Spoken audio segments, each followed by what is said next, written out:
Bristow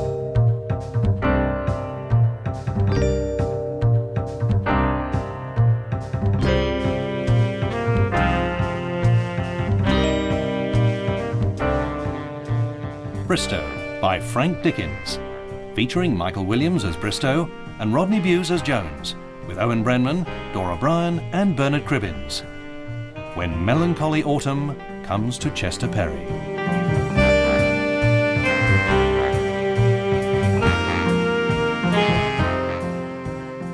For a buying clerk, the Christmas bonus falls like manna from the heavens above, for it is said that huge sums of money are handed out. I say it is said that because, to the best of my knowledge, no one has ever received any of these large sums, for the simple reason that Sir Reginald Chester Perry, our beloved firm's founder, has always claimed at the last minute that the company has suddenly hit a bad patch and is therefore unable to cough up the readies. Imagine my feelings, therefore, when the other day I was standing at the bookstall on the platform at East Winchley, awaiting the 8:15 commuter special, when a voice from the past caught my attention. Mr Bristow? It is Mr Bristow, isn't it? Oh, yes. You remember me? Richard Blob. We used to work together at F&D Holdings. Of course I do. Terry Blob, no less. How is the old firm? Doing very nicely. It's not much fun, though, since you left to better yourself on that rainy morning 8 years ago. I suppose you realise a man of your qualities would have been chief buyer by now if you'd stayed on. Would you mind if I sat down? This bookstall is going round and round. Yeah, I always knew you'd make the top. Oh, yeah. Even then, you had that certain something. I remember the morning when you left to join the Chester Perry organisation. I turned to Freddie Finn and I said, Fred, there goes a man with a tremendous future ahead of him. A man who refuses to allow himself to get into a rut. Well, I can see I was right. You've made the Chester Perry Company what it is today. And sorted out a nice little number for yourself, too, judging by the look of you. Come on, Mr Bristow. I'm no fool. It's only when you get to the top that you can afford to dress down like that. It always amazes me that you top people aren't affected by real life. What do you mean? Chester Perry making money hand over fist doesn't affect fat cats like you. Making money hand over fist, are we? That's nice to hear. Don't come the old innocent with me. You are putting on an act, pretending to be confused and out of your depth. I work side by side with the real Bristow, and I know the struggle you had to get out of the back streets, the children dressing in rags. I know the steel of you, because I was there. And frankly, I'm disappointed. Sitting up there in your ivory tower with the gold dust trickling through your fingers, you're not concerned about anything or anybody. You're above all that. Could you take my arm? The whole station's going round and round. Oh, well, here comes my train. The subordinate shuttle. Must go. See you again. With unseeing eyes, I watched him scuttle for the shuttle, while I tottered off for a restorative cup of tea. Good morning, sir. Why, it's Mr Bristow of Chester Perry's. I am sorry, I don't... Of course you do. Molly Pushkin. I was your tea lady before Mrs Purdy took over. Oh, of course. You were the one that left under a cloud of steam. Well, nice to see you again. And again under another hypothetical cloud of steam in a railway station buffet. I don't see it as a railway station buffet. I see it as a rendezvous for bohemians and artists. That doesn't surprise me. You always were on the artistic side. Your descriptions of the tea and cakes were so much better than the goodies actually dished out. I'd like something strong, please. You'd like the Bill Sykes as opposed to the Nancy, would you? One Sykes coming up. Holy mackerel. Get that down, you. Oh, you look as if you've had a win on the lottery. Your temple's twitching and there's a wee vein high up on the side of your head that's throbbing fit to burst. That's quite. I have, as a matter of fact, just bumped into an old acquaintance who acquainted me with some wonderful news. So, Oh, it's a celebration. That calls for an instant top-up. Hold still. Oh, sorry about that. It was only your knee, wasn't it?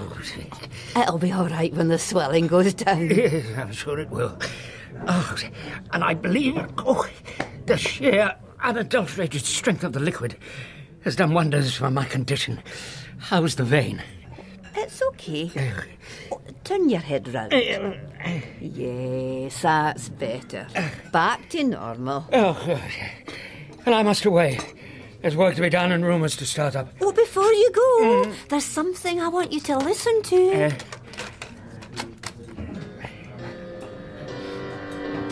Excuse me. Is there a doctor here? I've a speck of dust in my eye, and I wonder... Miss Golightly.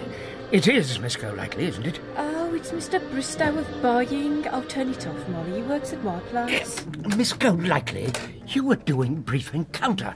Of course we are. We do it every day. Sometimes you get someone, sometimes you don't. But surely every doctor worth his salt will be in his surgery or making house calls. You see what I mean, Molly?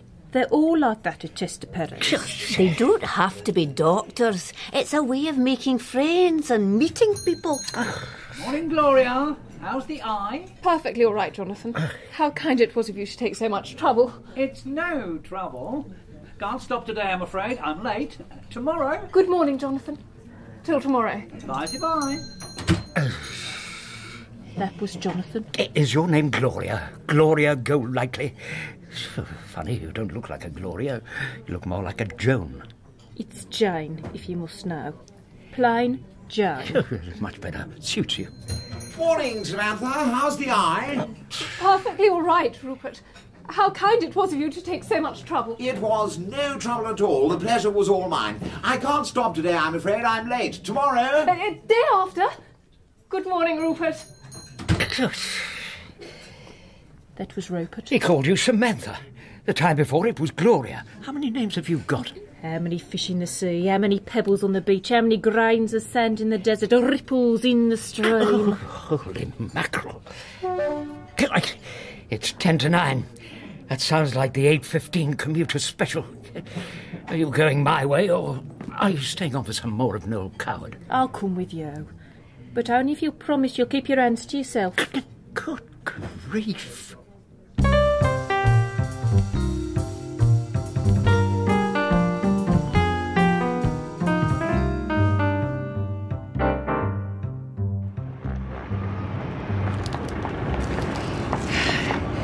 There it is, Miss Golightly. The Chester Perry building. Hanging over our heads like the sword of Damocles. And we're spot on time. In you go. After you, Mr Bristow. No, after you, Miss Golightly. Age before beauty. Showers before flowers. Dirt before the broom. All rag before the mechanic. Carp before the horse. Swine before pearls. Muck before the shovel. Morning, Jones. You are late. It's not my fault. Miss Golightly has an excellent vocabulary. I think it's break out the champagne time. Why? I met a man on the station this morning who works at F&D Holdings, where I worked before I came here. He confirmed what we already knew, that this year Chester Perry has been making money hand over fist. Why do you find that exciting? We know. We've been monitoring it all the year. I'm excited because I've heard it from an outside source. It makes it believable. Oh, Christmas bonus. Yippee! Yeah, money, money, money. Oh, don't get too excited. Wait till the cash is in your hand. Jones, your reaction to my news is sadly lacking in enthusiasm. What is wrong with you? I was staring into my mirror this morning, and what did I see? Piggy little eyes, a bulbous nose, loose lips, a sagging jaw, assembled in a face wrinkled like a prune. I was so upset, I tore the mirror off the wall and dashed it to the ground. On top of being ugly, I'm lumbered with 7 years' bad luck. You know, Jones, another of your many, many, many problems is your belief in superstition. Forget the mirror. Think of the Christmas bonus. Money, money, money. Hey! Why hasn't Fudge picked up the exuberance pervading this room and emerged screaming and shouting from his office? Oh, because he's not in today. Not in today? Oh, wow! What's that Latin word that monks shout when they free themselves from those punishment-shirred things? Jubilate! Jubilate! Dear me. Fudge not in and the Christmas bonus looming up. Double jubilate! Oh, money, money, money. Freedom, freedom, freedom. What's going on? Why all the singing and dancing? Steel yourself for some good news. I'm steeled. Call that steeled? You don't look steel to me. How's this? Girl is steeled. Fudge is not in today. Wow. Yippee! And we are assured of a Christmas bonus. Oh, money, money, money. Are you sure about that? I heard it from outside. Heard it from outside? Then it must be true. You know what I'm going to do? No. Buy a place for my mother. A room with a view. I'll believe it when I see the cash in my hand. You know, Jones, one of your many, many, many shortcomings is your ability to spread gloom and despondency whenever you open your mouth. It's true, Mr. Jones. You are a bit of a misery guts. The lad is right, Jones, and it may well be the reason for that lined and haggard face of yours. Why don't you shut up? I don't have to sit here and be insulted, not with Fudge out of the office. Oh, what's up with him? He broke a mirror this morning. How? By looking in it? Yeah, don't laugh. Don't mock the afflicted. Well, boy, I shall have a nice, relaxing day. I shall sit here with my feet up and debate what I shall do with my wealth. Ah, what will you do? Oh, trip abroad, I think. I want to walk down the back streets of Naples, where the children are covered in rags, and to think deeply about life, and where the steel in me went. You were too young to have known hard times, of course. And you have, I suppose. I have suffered, yes. The word itself is an old friend.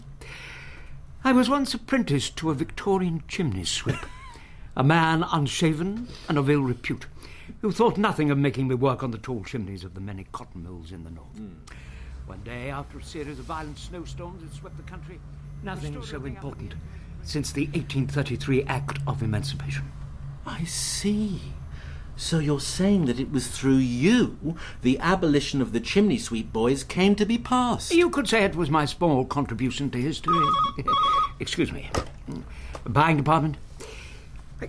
A representative from Connolly and Carstairs in reception to see Mr. Fudge. I'm afraid he's out of luck. Mr. Fudge is not in today. Someone else? Well, there's no one... Wait a minute. Yes, there is. I'll come down myself. It shouldn't be difficult for a man who's already made a small contribution to history. As I was strolling down to reception, I became aware of how quickly news travels in the Chester Perry building. Morning, Mr. Bristow. I suppose you've heard the news. What news? A girl in our office was talking to a girl in the office across the road who met a man who told her he knew someone that said we were going to get a huge Christmas bonus this year. I see. And what do you intend to buy with it? A new dress for the firm's annual dinner and dance. What's wrong with the one you're wearing now? Oh, don't be silly. I can't wear this old thing. I want to be the belle of the ball. Stranger things have been known to happen. They all laughed at Christopher Columbus. Hello. What's going on? Mr. Bristow, I'm surprised at you. Clandestine meetings in the corridor, eh? This place is turning into a regular den of iniquity. I'm not butting in or anything. Postboy, how many times must I tell you to behave like a human being? You embarrass Miss Sunman no end. She's got the colour of a sun-ripened tomato. I bet I know what you're talking about. The Christmas bonus. Oh, looks like it'll be a biggie. About time, too. I'm going to Las Vegas to play the tables. Postboys do not fly after gambling casinos. Postboys keep a low profile. That being said, however, the fact that your uncle is Sir Reginald Chester Perry, the firm's founder, multimillionaire and business tycoon, does give you a bit more clout than the run-of-the-mill postboy. Mr. Bristow, you promised me you wouldn't go around telling people. Postboy, I'm aware of the fact that you don't want to use your family name to get on in the firm, and I applaud your thinking. If I were the nephew of the firm's founder, I would do exactly the same. Just because you happen to be born blindingly and stupefyingly lucky. Are you really Sir Reginald's nephew? Yes, I am. Mr. Bristow is right. A low profile is better for your image. Fancy you being Sir Reginald. How old are you, incidentally?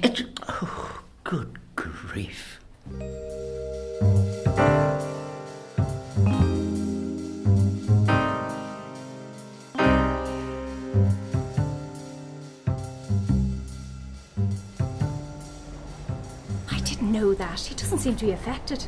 Oh, but perhaps he's too young to realise the importance of being related to our beloved firm's founder. How old is he? I believe there's someone to see me. Hey, hold on a second. You are? Bristow of Bye. Ah, you were the chap that's sorting out our Christmas bonus. Well, I'm not exactly sorting it out. I'm just having to meet a man on the station. I'm standing in for Mr. Fudge this morning. I've got to see a rep. Gentleman from Connolly and Carstairs waiting in the interview room over there. Thank you. Best of luck, sir. I'm going to buy a conservatory for the garden. Oh, that's the way to do it. Money, money, money. How old is he? Good morning. Good morning, Mr. Brewster, is it? Bristow, Bristow, B for busy, busy, busy, R for rush, rush, rush. Enough said, sir. My name is Dan. Dan Quartley. Q for quickly, U for useful. We are not buying anything today. But Mr. Bristol? Bristow. Oh, Bristow. Rhymes with no. We don't want anything today. Thank you and goodbye. But if you'll give me a minute... I don't have a minute. Busy, busy, busy, remember? I've come to ask whether you wish to renew your contract with us. Contract? It's a contract that we've had with your company for years. A mere formality, really. I think we'd better leave it until Mr. Fudge is available. It's no trouble. Have we met before? I was thinking the same thing myself. It's the way you said it's no trouble. I've heard it before. Anyway, you were saying?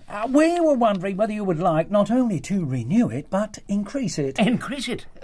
Here, buy more, you mean? That would be a way of putting it. Is your name Jonathan? No, it's Dan. But you do call yourself Jonathan sometimes.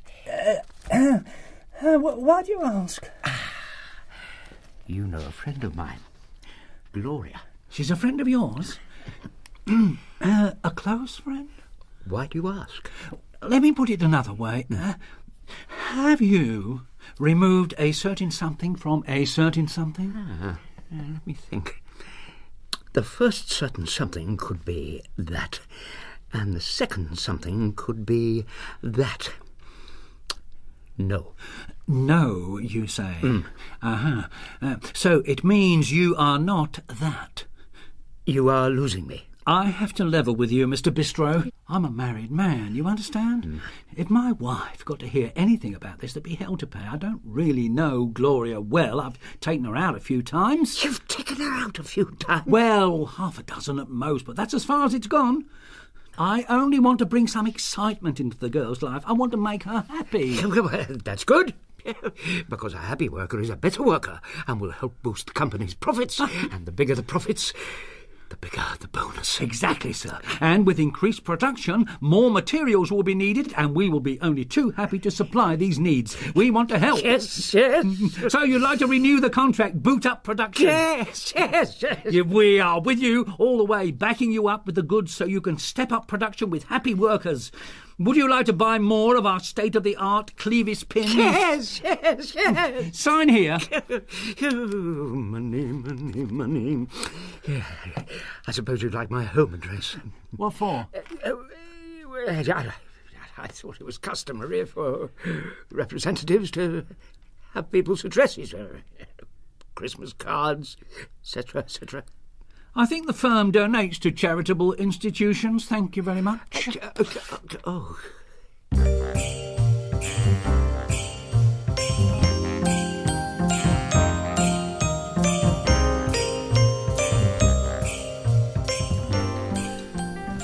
Here he comes. You must have smelt the pot, Mr. Bristow. How does it feel to come back and find a nice cup of tea waiting for you? Home from home. Oh, Mrs. Purdy, you are a treasure. Mr. Hewitt was telling me about your life and death struggle with old Ironclad when you was a chimney sweep working the tall chimneys in the days of the cotton mills. And I was reminding him about the days when, equipped only with a Swiss Army penknife, you decided to take on Big Brown, the tallest and wildest tree in the Yukon, when your friend Jack London caught his foot in one of the many roots laying just beneath a covering of light snow. Happy days long past and best forgotten. Hewitt, how good are you at judging ages? Not bad, why? Oh, give out that. What do you think of the oldest? The fairy cakes or the coconut macaroons? Oh, you cheeky monkey. You're being a trifle hard on her. The test of a real tea lady is that she must not only know how to take punishment, but to go on dishing it out. What do you think of Miss Golightly? Why do you ask? Oh, no special reason. Someone's told you, haven't they? Tell me what? I've been taking her out. You've been taking her out? Only half a dozen times. Holy mackerel. This girl's private life is like that of Zanzi LaRue, the international playgirl and socialite. I was at the Oasis swimming pool in the High Street one evening during the summer, and Miss Golightly emerged from the water in a white bikini with a hunting knife strapped to her thigh. Dr. No, as I live and breathe. Well, funny you should say that. The theme music from a James Bond film was coming from someone's transistor. Oh, the girl is brilliant. Excuse me. Buying department. A representative from Billinggate and Botherington in reception to see Mr. Fudge. I'm afraid he's out of luck. Dear, oh dear. I'll come down if it's that important. No rest for the wicked, lad. You won't tell anyone about... Oh, don't worry, lad. Your secret is safe with me. Money, money, money. Oh, careful, Mr. Bristow. Sorry, Mrs. Purdy. I was miles away. Thinking about your bonus, I suppose. That's all everyone seems to be talking about at the moment. Tea ladies coming for a bonus? Good Lord, no. We have to make do on the goodness of the people we serve. People like your good self. It's called the Staff Christmas Box. I don't think you know about it. I've never seen your name down. Perhaps you'd like me to remind you when we're nearer the date. Yeah, quite. Do that. I'd love to stop and talk, but there's someone waiting for me downstairs.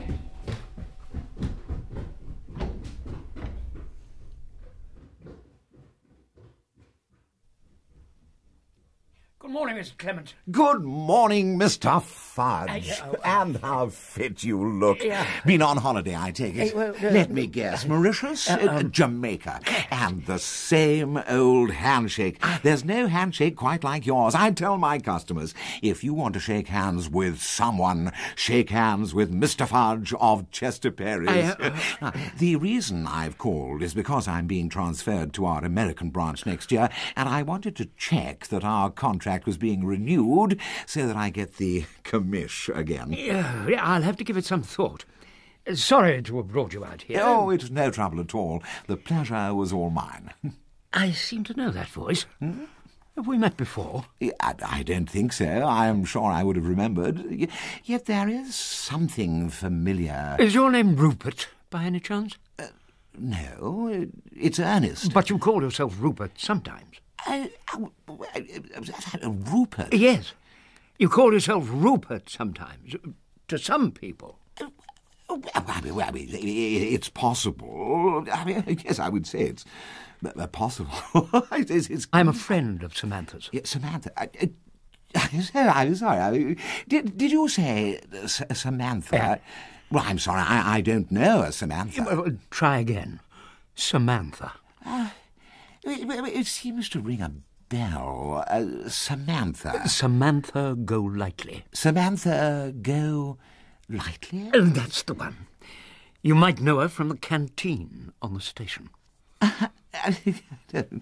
When you say you are a friend, are you a close friend? Let's put it this way. I haven't removed a certain something from a certain something. The first certain something could be that, and the other certain something could be that. You haven't? No.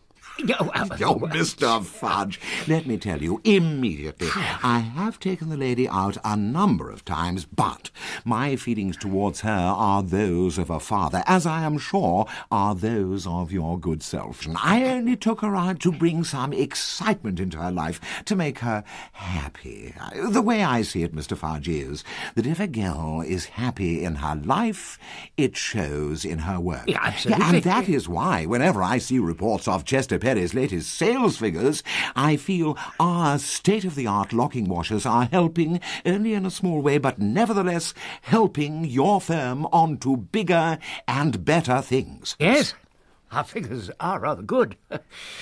And we are looking forward to the Christmas bonus. And we would like to continue this help. If you renew the contract, we can improve on them. Mr. Fudge, I would urge you... I'm not Mr. Fudge. My name is Bristow. Oh. I had a feeling you were not Mr. Fudge. Your handshake has more of a wet lettuce feel about it. But you are in the buying department? 7 2/3 years. I've heard of you. Your reputation grows daily. Well, Mr. Brewster, if you'd care to sign, here's a pen. And when your staff are raising their glasses over their Christmas lunches, I am sure that they will be toasting the health of the man who brought that meal to their table by means of that Christmas bonus. I suppose you'll be wanting my home address. Not specially. I'll be in America, remember.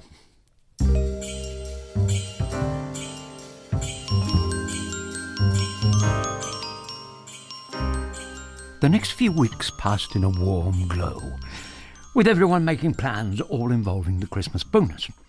Miss Golightly had provided me with food for thought. Which one of the many men at her disposal would she settle on to spend some time with? The answers were not long in coming. Morning, Jones. Oh, I wish you'd come in quietly. You've triggered off all my ballpoints. Have you seen the notice board? Break it to me gently. How much are we getting? Nothing. Nothing? Sir Reginald and the management regret that there's to be no Christmas bonus this year. That's impossible. We've been making it hand over fist. Up to a few weeks ago. Then apparently we signed a couple of large contracts, which absorbed all monies put aside for staff bonuses. A couple of large contracts? A few weeks ago? They always come up with some excuse or other. I don't suppose you've seen Miss Golightly lately? As a matter of fact, I have. I saw her waiting outside on the pavement when I came in. Oh, I didn't see her. You might not have recognised her. She was wearing a blonde wig. I hurried to the window. I recognised her at once. There she was at the end of the road, in a white dress, standing over a grating, laughing and trying to hold her skirt down.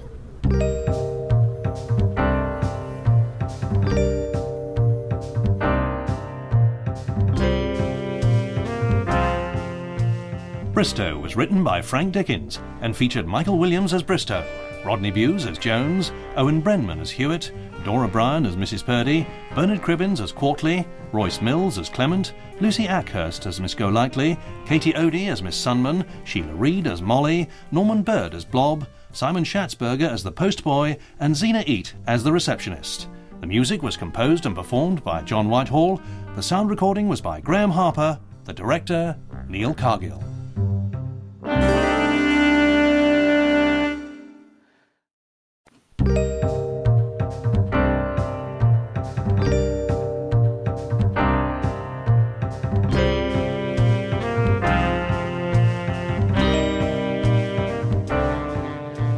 Bristow by Frank Dickens, featuring Michael Williams as Bristow and Rodney Bewes as Jones, with Owen Brenman, Dora Bryan, Joan Sims and Liz Fraser.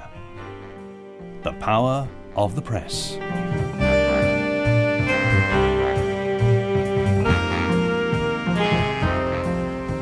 Get me string and strong, fellow, please, Mary. You are not Mary. I don't care who you are or why you are standing in for Mary. My dear, I am in a hurry and have no time to listen to your breathless outpourings. Mr. Downing, this is Bristow of the Chester Perry Buying Department. I sent you a letter yesterday. You received it. Excellent. What's that? You couldn't understand a word of it? Oh, well, that makes sense. I was in a playful mood when I wrote it. If you hold it up in front of a mirror...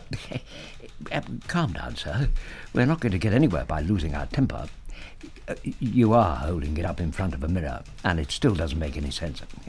I see. I must have sent you the one in code. Code. Once again, it's not difficult if you know the key to the code. A equals M, B equals N, C equals O, D equals P, and so on. Yeah, of course I'm being serious. I clearly marked the letter urgent. You'll do what? Letter of complaint? Oh, if that's the way you feel, do it. A favour, though. Don't send one of those you have to hold over a candle. I received one last week and nearly burnt the place down. And the same to you with knobs on.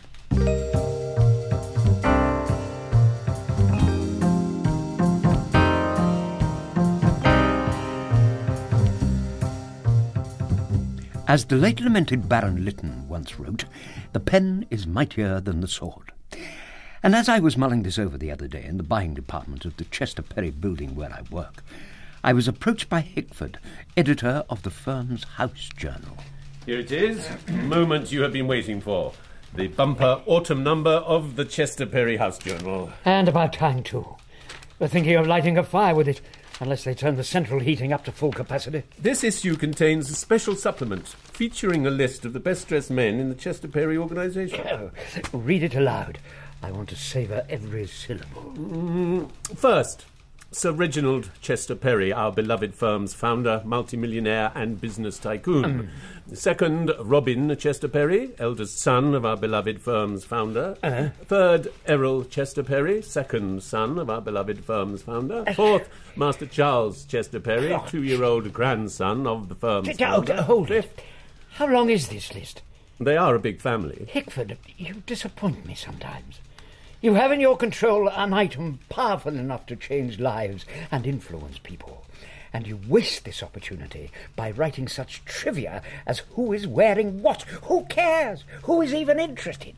So what would you have me write about? Sit down for a second, pen and paper at the ready. A few days ago, I was on the station at East Winchley. Good morning. Mr. Station Master, you've made me jump. I've been waiting on this platform so long, I thought the line had been discontinued. Yeah, the 8:15 commuter special is running late today. Yeah, funny thing, really. You have a train that sets out at a certain time to travel a set distance on rail. That is all it has to do, and yet it is always late. Has someone unbeknown to your good souls inserted an extra loop? Or does it somehow disappear into a British high-speed Bermuda Triangle? If you have a complaint, it should be made through the proper channels. Bristow, these are complaints made daily in the national press. We are a house journal. We don't tackle large issues like transport. Will you please allow me to finish? Go on, but I'm a busy man. Calm yourself, Hickford. The interesting part is about to be revealed. As I was about to launch into a swinging attack on British high-speed rail, I heard the unmistakable tones of Gert and Daisy, two of Chester Perry's longest-serving cleaning ladies who, standing behind me, had not recognised who it was that was giving the station master such a hard time. That man's right. I think it's time someone told the truth about the disgraceful conditions what exist on this line. Lines, Gert, not line. Lines. You wouldn't send a pig to market under such conditions as exist on these lines. Yeah. It's time they were showed up in their true colours. Gert? Daisy? Oh, Mr Bristow. Daisy, look, it's Mr Bristow of the buying department. You haven't seen us. What on earth are you ladies doing on the station at this time of the morning? I thought as soon as you heard the cock crow 3 times, you downed tools and rushed home to bed. Shall we tell him, Daisy? Well, we might as well, now we've been caught on the job, as it were. He's bound to find out sooner or later, so we might as well get it over and done with. We are applying for a job with Miles and Rudge. Miles and Rudge. Yeah. Ladies, have you taken leave of your senses? Work for that shower at Miles and Rudge? How can you think of leaving Chester Perry's, the company that has made you what you are? And what is that? Look at us, Mr Bristow. What do you see? 2 ladies in their prime? In their prime. Who should be seen at first nights and nightclubs and dancing the nights away? Salsa or lambada? Salsa? Aye, salsa or lambada. Salsa in the night away. That's what you should have said. All right, salsa or lambada. I wish you wouldn't interrupt me when I'm talking. I'm sorry.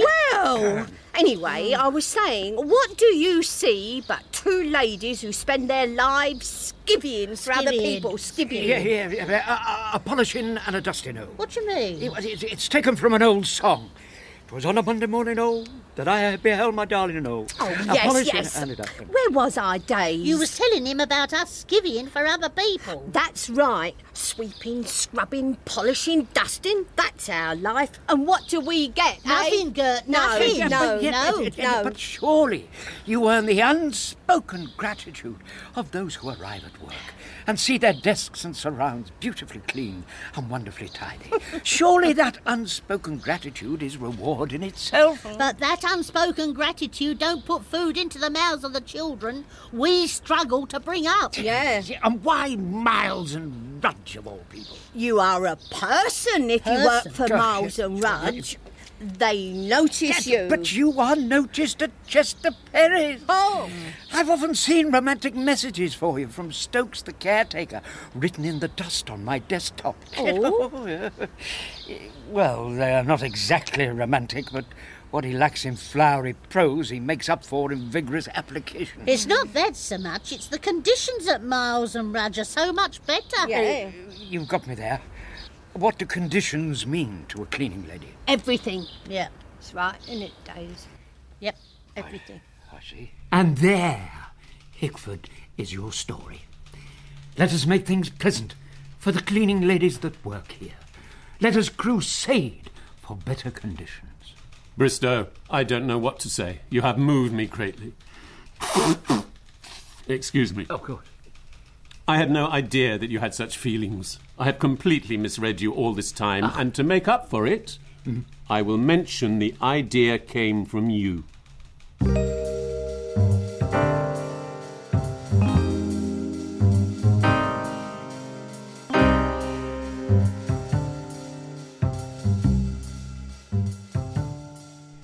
As O. Henry remarked in his book, The Gift of the Magi, life is made up of sobs, sniffles and smiles, with sniffles predominating.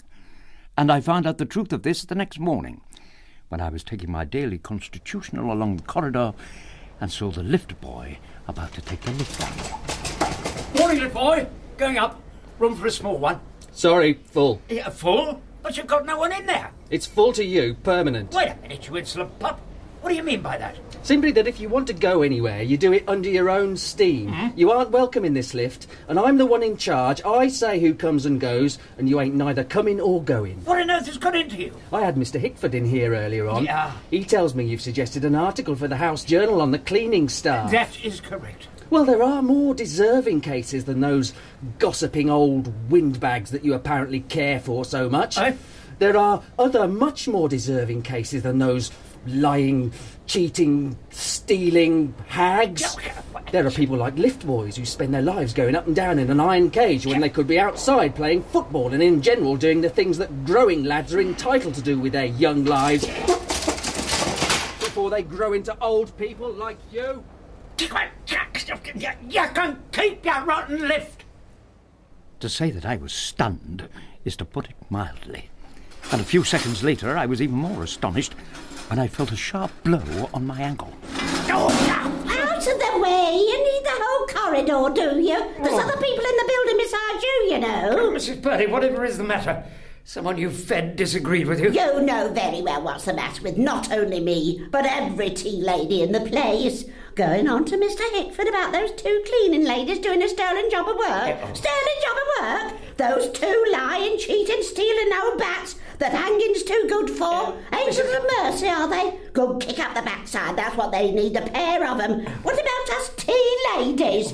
The ones that have to put up with all your snide remarks and turn the other cheek day after day, month in, month out, year in, year out. What about us that's let you have credit when you haven't so much as a brass farthing to get you through to the end of the week?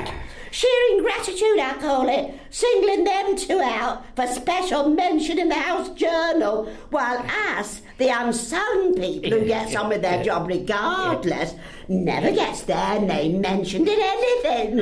And now, if you wouldn't mind standing aside, I should like to get on with my duties. And with that she swept on, giving me the look she reserves for a decaying rock cake.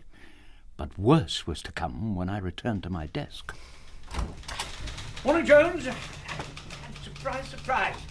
Stokes the caretaker. Morning, sir. I take it you've come to do something about the heating. Not before time. We've been a-shivering since the last days of summer. Bristow, what's been going on? What have you been saying? Well, don't ask me, Jones. Place has gone mad. As I was saying, Mr. Caretaker, sir, we need an infusion of warmth into this icebox of an office. Oh, we need the red corpuscles to spring to life and start hurtling around these Arctic bodies. Looking and listening to him now, Mr. Jones, it is obvious he is a troublemaker, born and bred. I've seen him in my time, and this one comes pretty high on the list. It's in the eyes. Bad blood there, all right. Bad blood. I'll say no more, lest I lose control. Bad blood there, and plenty of it. What's all that about? It's about you. That's what it's about. What on earth have you been saying to Mr. Hickford? He was in here just now, referring to you as the new Messiah, come to save the world. The man is an idiot. I happened to mention the Gert and Daisy at the cleaning staff. Oh, the Sisters of Sanitation, Hickford calls them. Oh, does he really? Sisters of Sanitation. Not bad. He has a nice way with words. He's wasted as editor of a house journal. He ought to be running the Times or something. Bristow, can you come down to earth for a minute? You and your honeyed words of praise for the cleaning staff have caused all kinds of trouble all over the building. Now, thanks to you, we've got no heating. What? Stokes, the caretaker, is furious. I've had him in here for an hour, complaining about his never having seen his name in print. No heating? Where's the hammer we keep to rectify the occasional heating failure? Don't cause any more trouble. We'll tell Fudge when he comes in. I don't know why you had to say anything about the cleaning ladies to Hickford in the first place. Because they're thinking of leaving us and going to work for Miles and Rudge. They can't. They mustn't. They're checking some of my invoicing at the moment. I know. I've got half a dozen orders they're trying to sort out. If the cleaning ladies go, there'll be all hell let loose. I've completely lost track of invoice DB 341. That's not the one with the penalty clause. You are mad. Why did you give them that? It was getting too complicated. I thought a few fresh minds would help out. You better ask for them back. You could be in trouble asking cleaning ladies to handle invoices where there's a penalty clause involved. Oh, I see. Suddenly it's you could be in trouble. I'm the one in the hot seat. You seem to be saying it's nothing to do with you. Let me remind you, it was your idea in the first place to ask them for advice. Advice? Yes. But it seems to me they're handling the bulk of your work these days. They are not handling the bulk. They are helping out on one or two things, that's all. Morning, all. Now, what's going on? I've been getting black looks from all and sundry ever since I got in this morning. Morning, Hewitt. It's all Bristow's fault. You better ask him. I want nothing to do with it. Will you please tell me what's going on? It's too long to tell, and you are too young to know. Oh, for heaven's sake. It concerns Gert and Daisy, the cleaners. Why, what about them? They're not happy with conditions here and are thinking of getting a job with Miles and Rudge. They can't do that. Oh, of course they can. It's a free country. And if they don't like the conditions... I mentioned this to Hickford, and he's thinking of doing a piece in the house journal about them. Hewitt, you have pale beneath your tan. Is anything wrong? Mr. Bristow, there is something wrong. Sometimes, when I am stuck with a particularly complicated piece of paperwork... Say no more. You don't understand. They bring a fresh mind to bear on it. That's right. A new pair of eyes. Oh, my boy, yours is not a solitary case. Other people who cannot be named, because he's out of the room at the moment, are in a similar position to that of your own. What's he going to do? He has asked me to assist him. I have suggested, or rather am about to suggest, that a meeting be set up between the interested parties so that an amicable solution can be reached. Aha, Mr. Jones, I have acquainted Hewitt with the facts and find that he is in a similar situation regarding Gert and Daisy. Fresh minds. New pair of eyes. Excuse me. Hello, Bristow speaking. What do you mean I'm not welcome in the canteen anymore? I'm not responsible for anything Mr. Hickford says. And I would never have called them the pollution solution.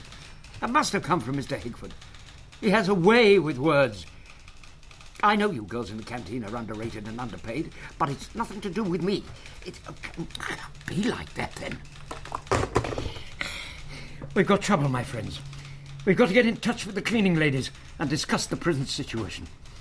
On the one hand, we've got the rank and file of the workers threatening to boycott us because we have... Hold on. Where did this we come from? It's you that's spreading waves, nothing to do with me. I've just been sitting quietly at my desk, passing the time of day, and you've been rushing around like a whirling dervish, working everyone up into a frenzy. OK, we won't argue. We'll arrange a meeting with the cleaning ladies. We'll leave a message written in the dust on your desktop. Write this down. Write this down? Just like that? I don't take orders from you. Write it down yourself. Whatever next. Come on, Hewitt. Come on. We're out of here. He'll be asking us to clean his shoes next. I don't know why I bother myself sometimes. I'm surrounded by cretins. Still, let's get the show on the road. Now then, to the desktop. For the attention of the cleaning ladies. No, too formal. Dear girls. Too friendly. Don't want them getting ideas about their station. Why, dear ladies... no, wait. Mr Bristow, you must be the most caring of men. Miss Sunman, you never fail to surprise me. Suggesting to Mr Hickford that the House Journal does an article on the cleaning ladies. A wonderful idea. Whatever made you think of that? This morning on the station I met Gert and Daisy. The aforementioned cleaning ladies who informed me they had applied for a job with Miles and Rudge, the firm across the street. But they can't. Miss Sunman, there is a note of real concern in your voice. Dare I mention fresh minds? Fresh minds? New pair of eyes? New pair of eyes? Oh, thank heavens. I thought you might be caught up in the tide of events. I don't know what you're talking about. No, the reason I was shaken is because the girls in our office buy a lot of their wonderful knitwear. Their scarves, gloves and jumpers are ideal for Christmas presents, and we've placed some rather large orders. I think I'd better go and warn the girls there might be a hitch. Right. The trouble with leaving a message on a desktop is that it is so easily read by anyone happening to be passing. Therefore, no names at all in case any management figure sees it. Simply, therefore, something succinct and directly to the point. Imperative. We meet soonest pos. Perfect.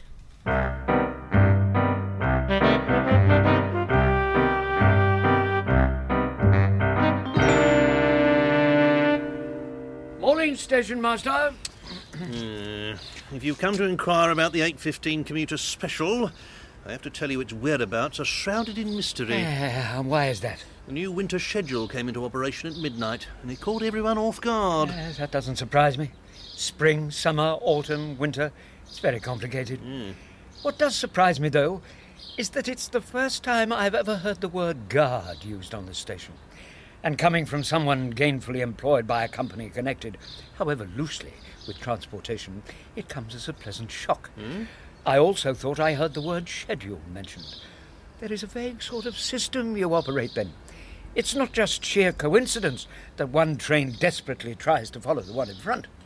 If you have a complaint... No, I merely wanted to ask whether you had seen the two cleaning ladies I was talking to yesterday morning. They was here, sir, and caught an earlier train.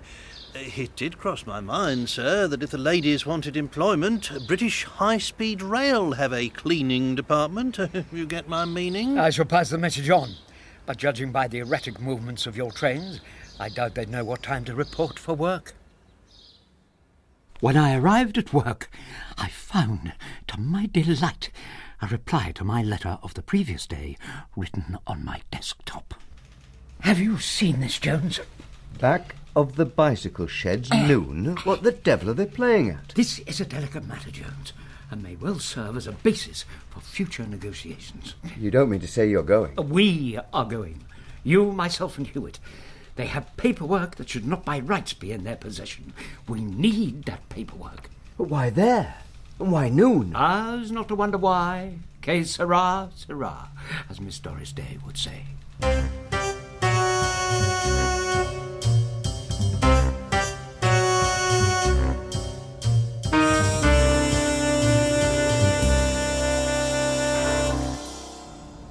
Bristow, we must be out of our minds. Two grown-up men and a child. I am not a child. And a child lurking in the bushes behind the bicycle sheds, waiting to meet two cleaning ladies. What happens if it... Shh!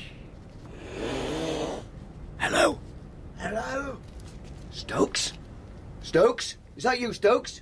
Mr. Jones, what are you doing here? And what are the other two doing here? We might ask you the very same question. Well, I'm come to see check the bicycle. Don't fence with me, Stokes.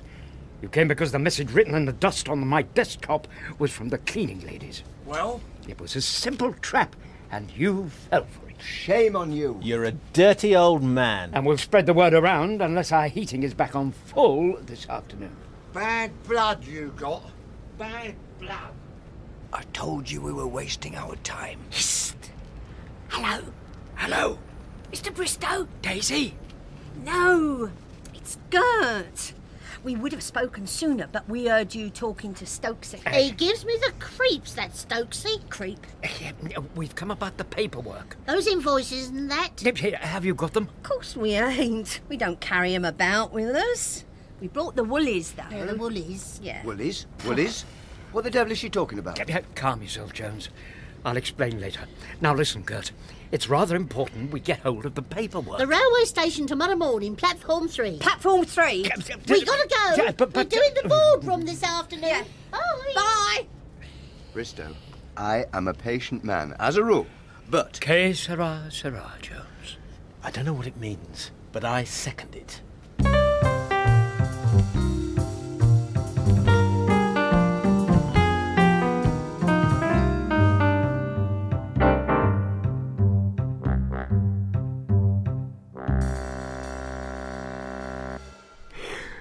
Oh, this is ridiculous. Having to wake up as early as this to go and meet a couple of cleaning ladies. Oh, gosh. I suppose we've only got ourselves to blame for getting into this situation. It's nothing to do with us not knowing our jobs, of course. It's just that it's rather convenient to have a fresh set of minds and a new pair of eyes on hand when the situation demands it. What we have to be very careful of here, and I have thought this matter through, is that we do not get on the wrong side of these ladies, causing a hitch in any proceedings that might make them think twice about handing over the necessary documents. For, if it ever got out that we had been assisted in the execution of our duties by cleaning staff, it might cause a few eyebrows to be raised on management level. Bristow, we must be out of our minds. 2 grown men and a child. I am not a child. And a child waiting for 2 cleaning ladies on a deserted railway station at the crack of dawn. Yeah, but don't go on about it, Jones. Que sera, to quote the estimable Doris Day again. Here they come now. You better let me do all the talking. Good morning, ladies. Oh, good morning, gentlemen. And thank you for mentioning us to Mr. Hickford. Oh. He was on to us yesterday. How's the article coming along? He's going to call us the apple pie girls because we keep everything in apple pie order. Yeah, I don't know how the article is coming along because it is out of my hands. Can we get back to the paperwork again? Now that you are thinking of leaving us, it is necessary for it to be returned. It's not much, as I recall. 1 or 2 little items. Oh, I wouldn't say invoice DB347 was a little item. It took me nearly an hour to sort out the intricacies of that lot. What about order number AC654/78? That was a real pig. Yes, you have done well, and we are highly pleased. The question is, What about the stuff of mine? I want it back. Hush, boy. All in good time. The question is more, when can you have them back? I mean, that sounds like the sort of question I'd be asking if I was in your shoes. Exactly. Yes. Well, it don't seem to be as easy as you would think. It doesn't. It's the time factor. Time factor? We don't have enough time at our disposal, you see. Knitting woolies for the girls. That really shouldn't affect our paperwork. We could finish the lot off this week if only we had the time. You see, getting up in the morning and travelling all the way to work takes up a lot of time. And time is what we're short of. Time. Yes. If we didn't have the travelling, we could have the paperwork ready. You could? And a slight... what's the word, Gert? Incentive days. Incentive. Like a carrot on a stick.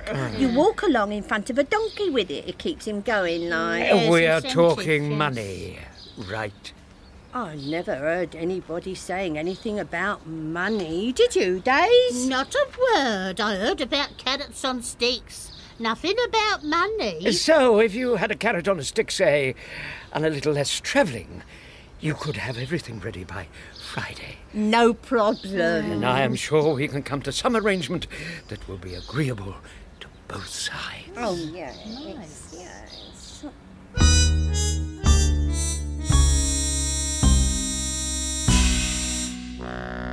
Oh, Mr. Bristow, I am shattered. I'll have to sit down for a minute. Suit yourself. The staff will start arriving soon. I wish you'd be a little more careful when you use the stapling machine in the afternoons. Oh. Look at this floor. There's a thing called a waste paper basket, you know. And you'd better do that window ledge again. It's still covered in dust. Bristow, we must be out of our minds. 2 grown men and a kid getting in at the crack of dawn to do the work of cleaning ladies. Have you finished the lampshades? Yes. They look quite good. How's the knitting?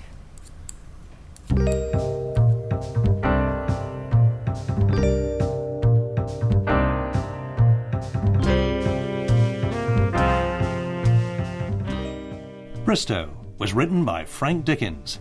Michael Williams was Bristow, Rodney Bewes, Jones, Owen Brenman, Hewitt, Dora Bryan, Mrs. Purdy, Liz Fraser, Gert, Joan Sims, Daisy, John Glover, the station master, Katie Odie, Miss Sunman, and Ian Kelland, the lift boy. David Batley featured as Stokes and Roger Lloyd Pack as Hickford. The music was composed and performed by John Whitehall. The sound recording was by Graham Harper. The director, Neil Cargill.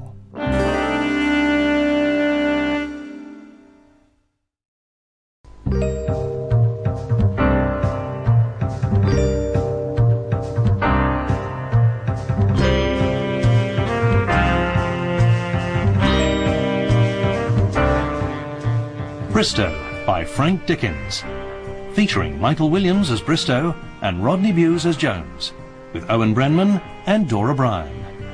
Mr. Bristow Regrets.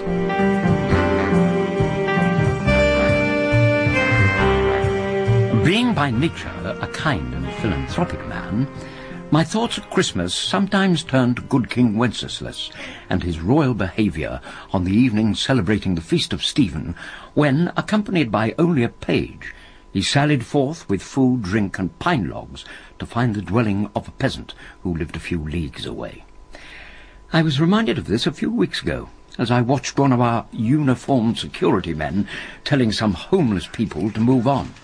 Seeing the despair on their faces, I drew attention to the incident by calling Jones, a fellow buying clerk in the Chester Perry organisation. Those poor wretches sleeping in their cardboard boxes, I said. Are they so different from us? Of course they are. We've got jobs and they haven't. We'll eat at Christmas and they will go hungry. But, Jones, what is their future? What are their prospects? What about our futures? What about our prospects? We're on the same boat. You, me, and that fellow arguing with the security guard. The man Jones alluded to was an unshaven, broad-shouldered, ill-dressed ruffian type of man, whose face I recognised. I said as much to Jones. It's that Tommy Paine, the troublemaker. He used to work here, but they fired him for insubordination. Yeah. He was always distributing pamphlets, criticising the management. Good riddance to him, I say. We don't want troublemakers making waves all over the place.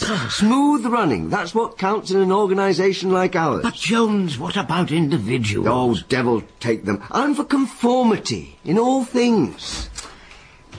Oh, good morning, Miss Peach. Good morning, Mr. Bristow. Good morning, Mr. Jones.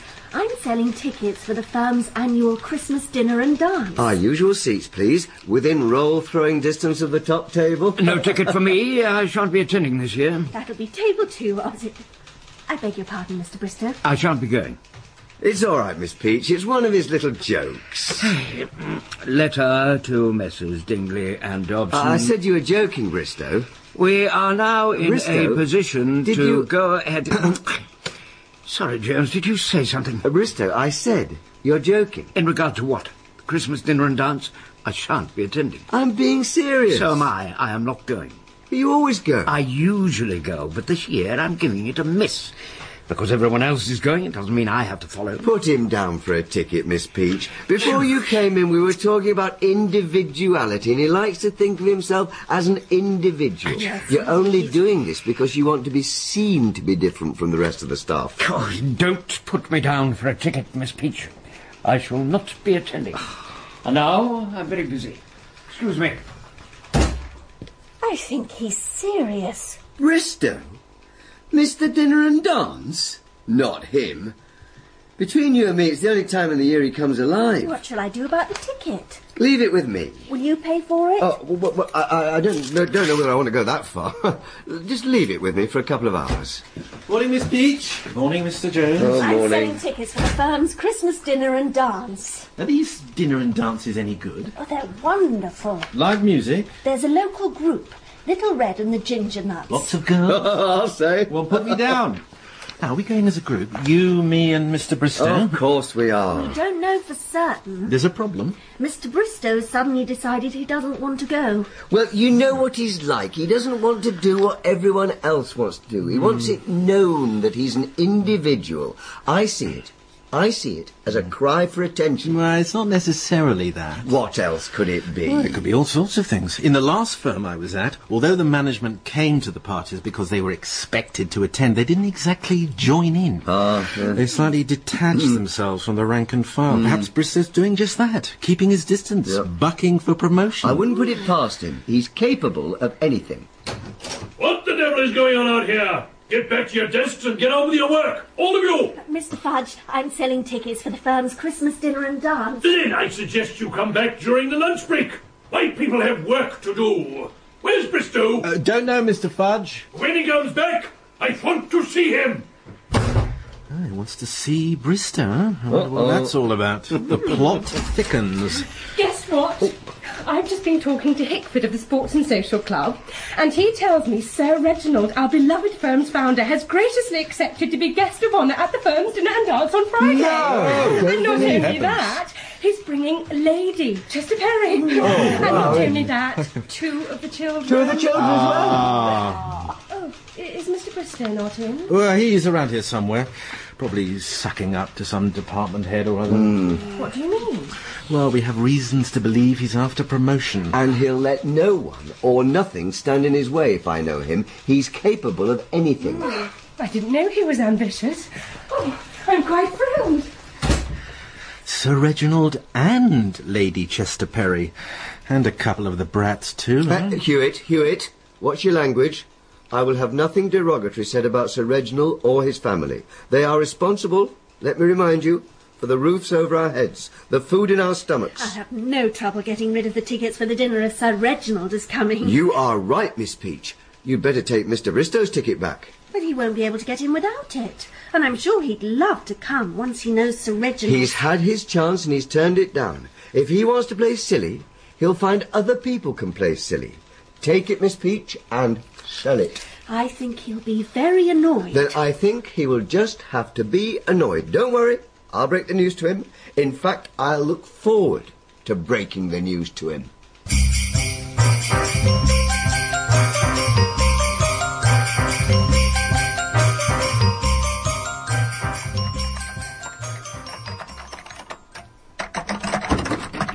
Son, I need to send a letter to Mrs. Dingley and Dobson.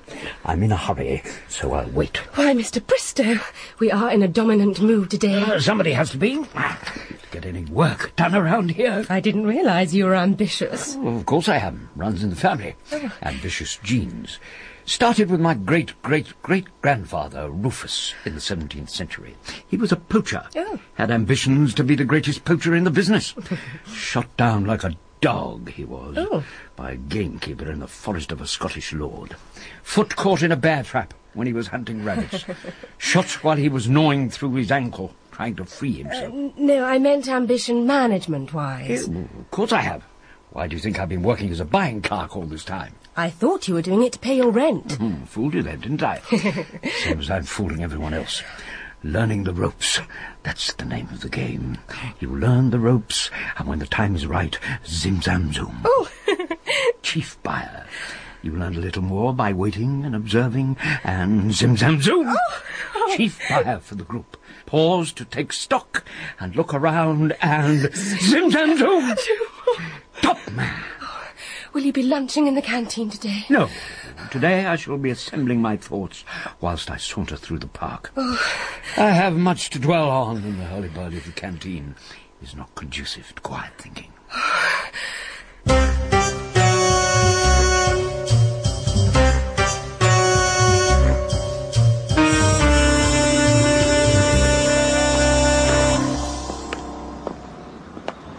Good afternoon.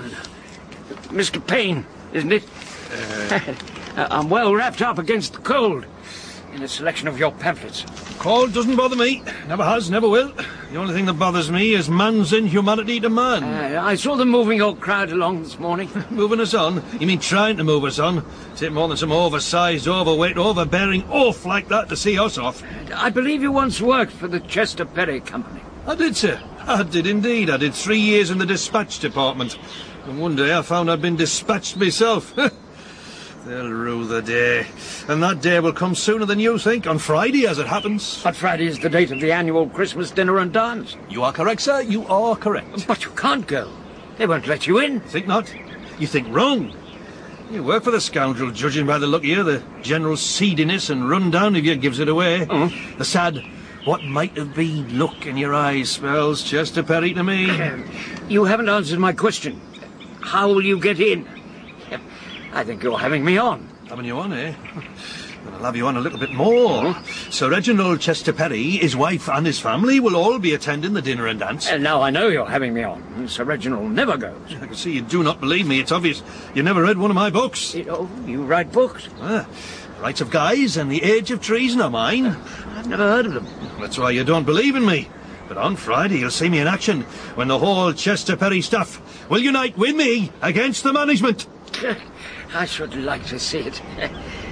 But I'm not going. I'm sorry you'll not see it, but you'll get to hear about it, don't worry. You have a very infectious laugh. Runs in the family, we laugh loudly and effectively. Makes people happy. Even when I worked in customs and excise, I used to make people laugh. One of my ancestors, a gamekeeper, once shot a poacher who'd been caught in a bear trap. He laughed as he shot him, and the poacher died with a smile on his face.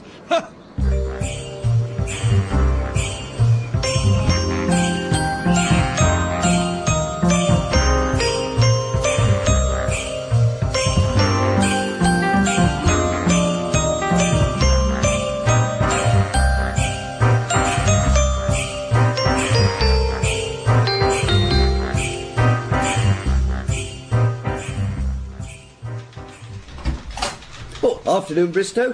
Where did you go for lunch? The director's dining room? It's of no concern to you. But since you ask, I've been walking around the park, thinking things over, and decided it would be politically correct to attend the Christmas dinner and dance. The fact that Sir Reginald and Lady Chester Perry are attending did nothing to change your mind? Sir Reginald and Lady Chester Perry are really going to be there? As if you didn't know. And you didn't know the 2 grandchildren will be there. I can't believe this. That chap Paine was right. I had heard it mentioned, but you know how these rumours start up. I frankly didn't believe it. Well, you wouldn't, would you? After all, you're an individual. You don't go along with the crowd. So I suppose you'll be wanting your ticket now? Naturally. I wouldn't want to miss seeing the firm's founder and his lady wife in person. Well, unfortunately, it's a sight that is to be denied you. Since the news broke about Sir Reginald being guest of honour, all the tickets are sold. But Miss Peach would have left one with you in case I changed my mind. She's like that. That's true, she did, but I gave it back. Had to. There was a sudden demand. And you seemed so determined not to go. I'm not doing everything all the others do. I'm an individual. I remember the words quite clearly. And I could see that you meant them. You gave it back. I don't believe you. Ask her. If you don't believe me, ask her. They were going like hotcakes as soon as the news of Sir Reginald broke. So I gave it back. It's hard luck, but it'll teach you a lesson. You realise this means I can't get in? I suppose it does, really. That's why I was so surprised when you turned it down. It's usually one of the highlights of our year, that dog. Still, there's always next year to look forward to. I've got to go. Got to. Especially with that Paine chap about to pull off something spectacular. What was that he said? turn the whole of the staff against the management. Oh, by the way, Fudge wants to see you in his office. Why don't you use the old Pals Act? Ask him if he can get you a ticket.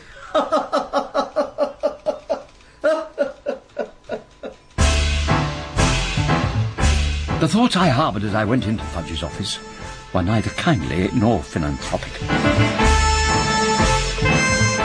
I heard nothing of what he said and felt none of the blows he rained on my head and shoulders.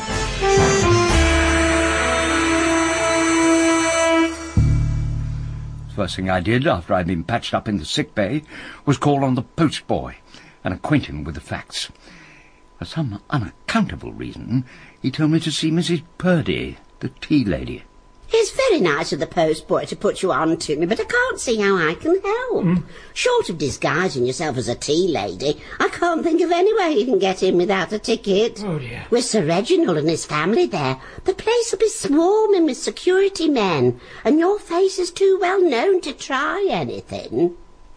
Looking at the situation overall, it would be both a pleasure and a delight to see Sir Reginald humbled, brought to his knees even, in front of his lady wife, his grandchildren, and his entire staff.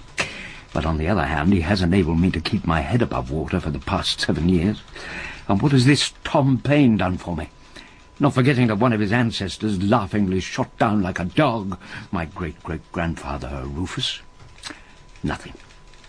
In effect, he even plans to recreate the incident by shooting down the man who puts a roof over my head.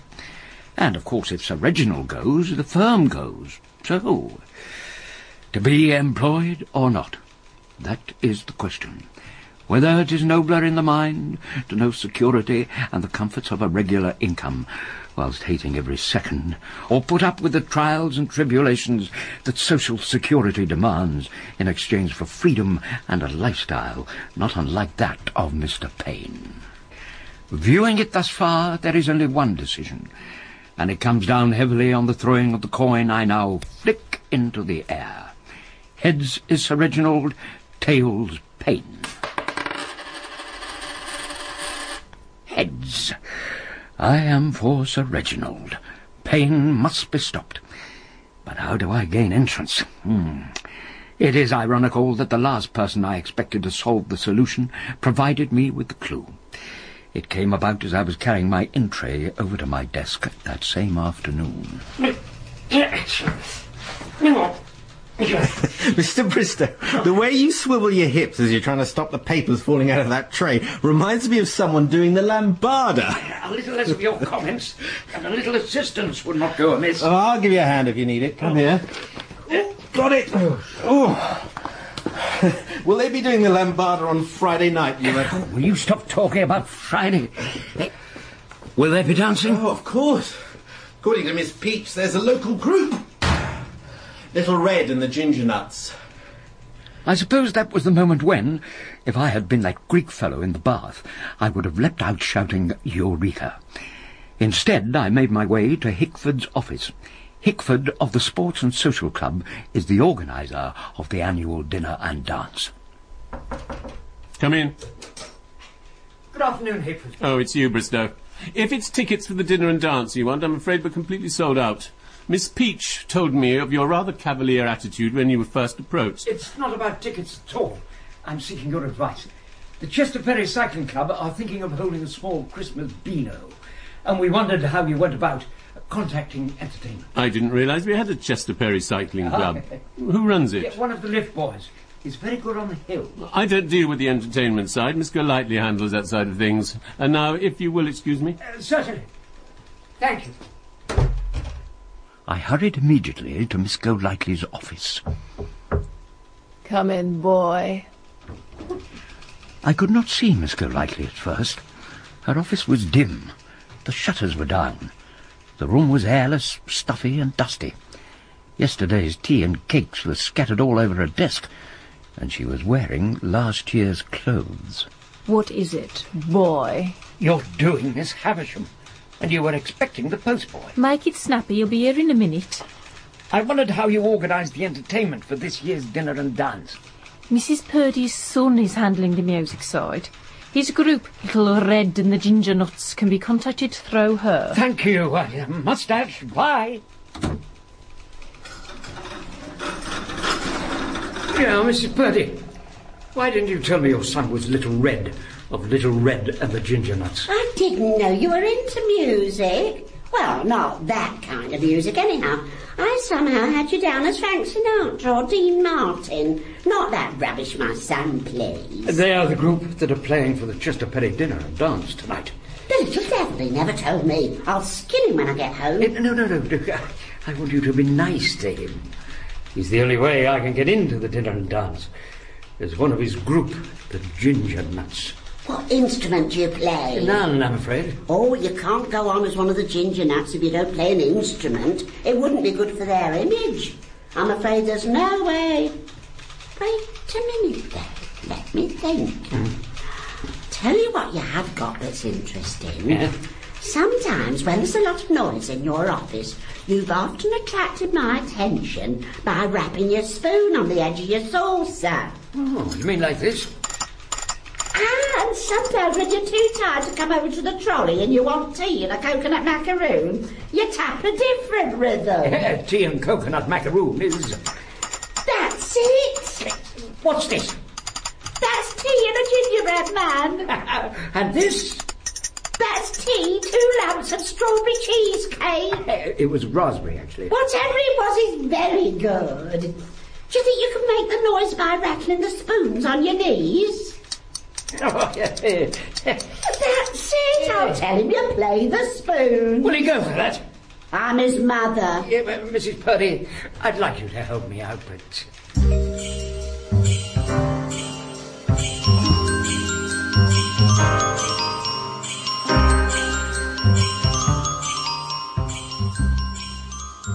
The day passed quietly, but as it wore on, there was an air of expectancy over the whole building. Mr. Bristow, are these rumours true? That you are not going to attend the annual dinner and dance tonight? Whoever told you that? Everybody. Mr. Jones, Mr. Hewitt, Miss Peach, the lift boy, the post boy, everybody. You think lack of a ticket would stand in the way of a Bristow if he wanted to go to a dance? Oh, I know. You're using your new management friends. New management friends? You know. Zim Zam Zoom. No. I haven't done any zim zam zooming yet. Then how will you get in? Rest assured, I will be there, and I may surprise you. Oh, you'll save me a dance. The last waltz. I doubt whether Little Red and the Ginger Nuts are up to the last waltz. We shall just have to wait and see. Oh.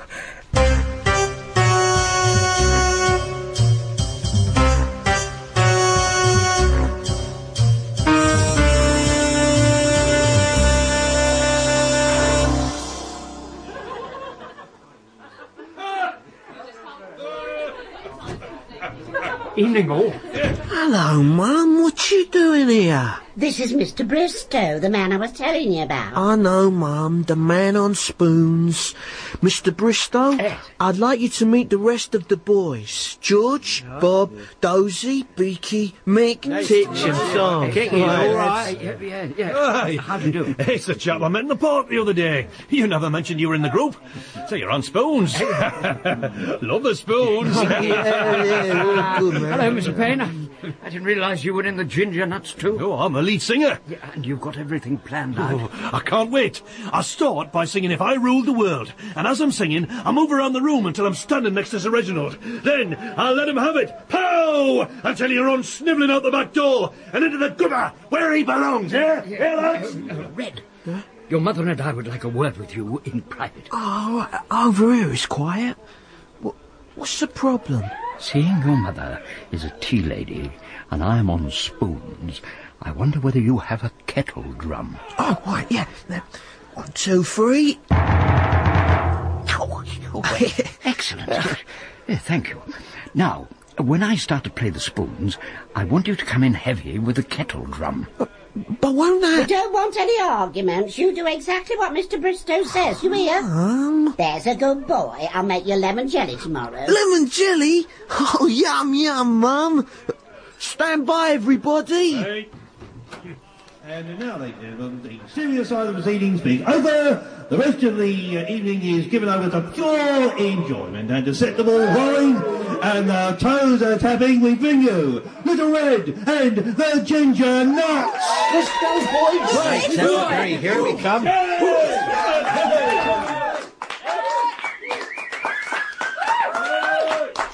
Sir Reginald and Lady Chester Perry, ladies, gentlemen and children. We shall start the entertainment with Tommy Paine. Let's give him a big hand. Tommy Paine! Well, Sir Reginald and Lady Chester Perry, I shall like to begin by singing a song from the celebrated musical Pickwick. And as I sing, I shall distribute pamphlets. If I ruled the world, the first thing I would do is get rid of the Chester Perry management. Yes, management, even in its best state, is but a necessary evil. In its worst state, an intolerable one. Management that just is a badge of lost innocence.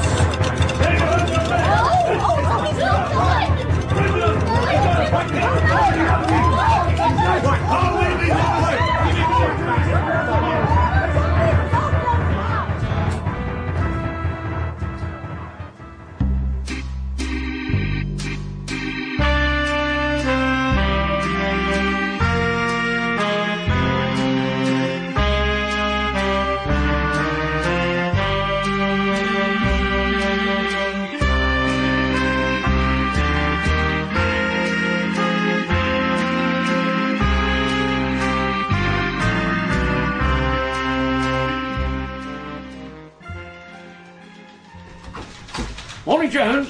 Well, Bristow, congratulations are in order. Yeah. Your actions last night saved what could have been a complete fiasco. Oh, I told you that Tom Paine was a troublemaker, didn't I? Yeah. And luckily the security people were there to eject him and escort Sir Reginald and Lady Chester Perry off the premises before Paine could get into his full stride. Well done, Mr Bristow.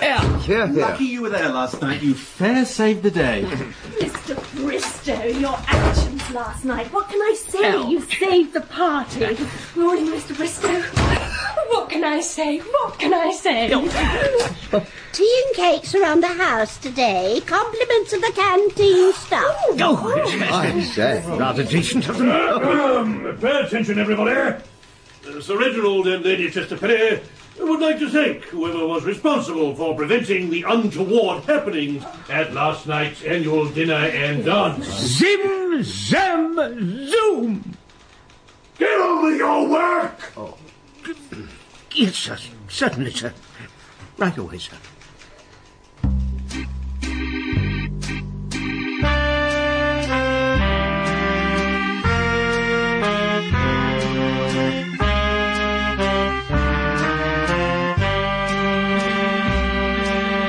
Bristow was written by Frank Dickens and featured Michael Williams as Bristow, Rodney Bewes as Jones, Owen Brenman as Hewitt, Dora Bryan as Mrs Purdy, John Glover as Tom Paine and Fudge, Roger Lloyd Pack as Hickford, Katie Odie as Miss Sunman, Carol Starks as Miss Peach, Lucy Ackhurst as Miss Golightly, and Simon Schatzberger as Little Red. The music was composed and performed by John Whitehall. The sound recording was by Graham Harper. The director, Neil Cargill.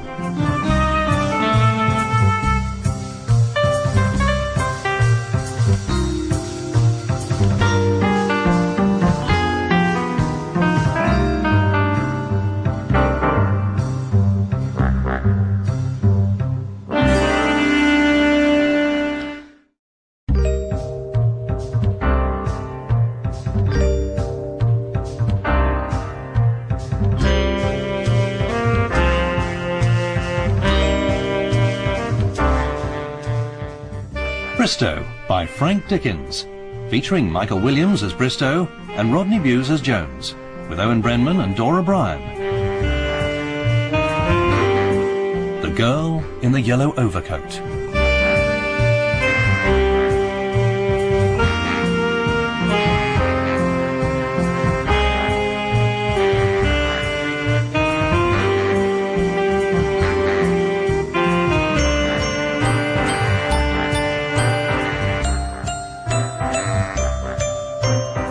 Twinkle, twinkle, little star, What time are you through up there? Through up there. Smiling constant in the heaven. I'm stuck here till 7:30. Time now. Twinkle, twinkle, Milky Way. You've never worked a 10-hour day. Bet you wish that you were me. I've earned £6.53.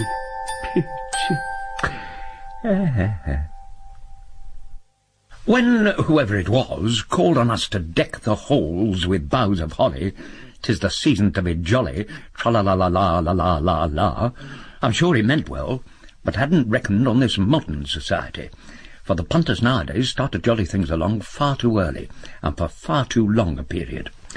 The build-up in this neck of the woods started as early as mid-November, when I was waiting for a train at East Winchley Station, and, upon looking round, realised the platform was unusually crowded. Keep moving, move along, please. Morning, Mr. Station Master. You move along there, please. Move along. You'll have to speak up. These earmuffs, adequate against the chills of winter though they are, do not help in matters of hearing. In the unlikely event of one of your trains ever arriving at this station, and me happening to turn to look over my shoulder, it is quite conceivable that it might come and go without my even realising it. You have my sympathies, but you shop early for Christmas people are, to put it bluntly, more trouble than you're worth. British high-speed rail are more interested in the regular commuter, one who has to catch a train to his place of employment than folks like yourselves. Now, move along, please. Keep moving. It is obvious you do not recognise me. The heavy scarf, breathing filter, and dark glasses, plus the aforementioned earmuffs might be the explanation. No, it's you. I wear the glasses because I suffer from snow blindness, and should there be a sudden fall, I would hate to tumble onto the track. I realise I'm being rather silly, because I will be perfectly safe there. Trains so seldom passing this way. Stand aside, please. I've no time to bandy words with you on a day like this. You're a lucky man, Mr. Station Master. Why that? You don't see the faces of the people standing at your back as you stroll up and down the platform.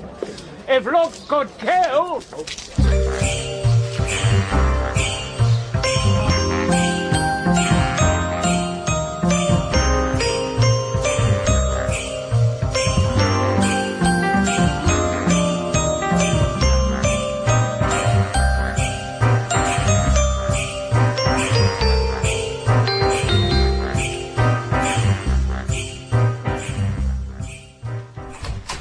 Morning, Bristow.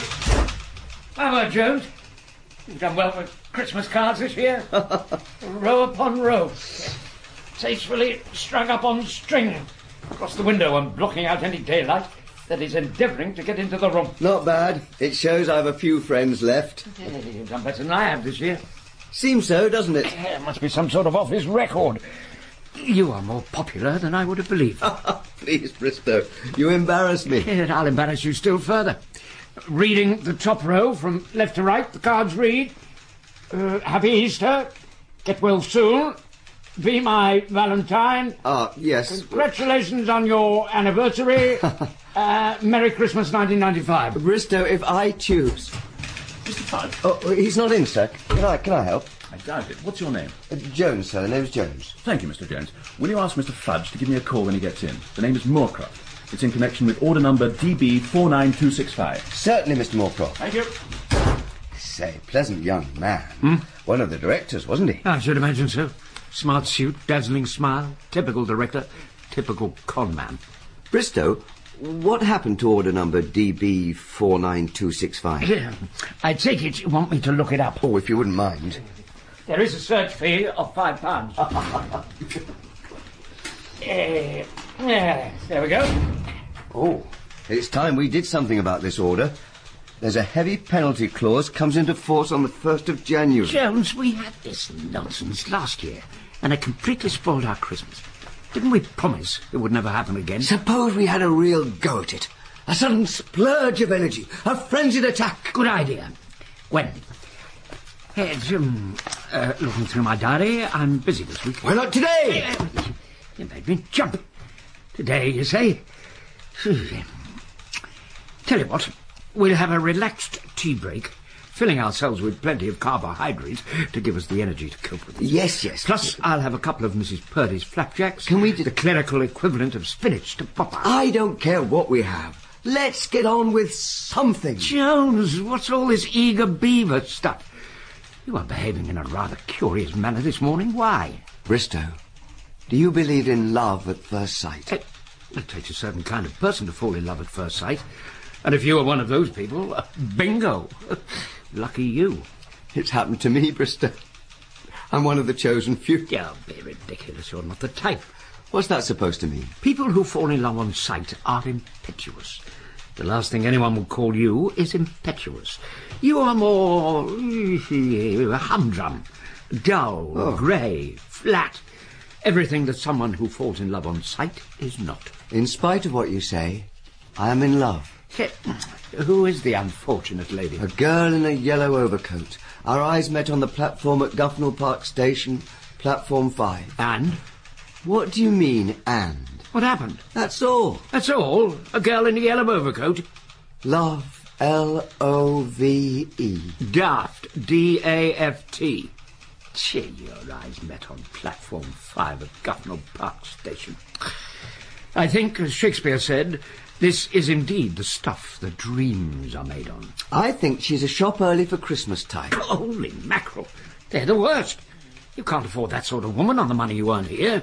Don't try and tell me what I can afford. You don't know what I can afford. I know exactly what you can afford.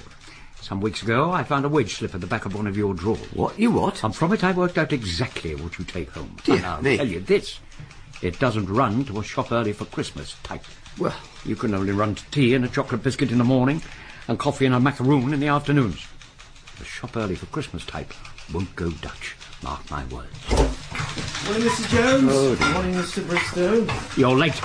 Morning. Oh, well, I stopped to pick up some of the stuff for the office get-together. Oh. Whoops.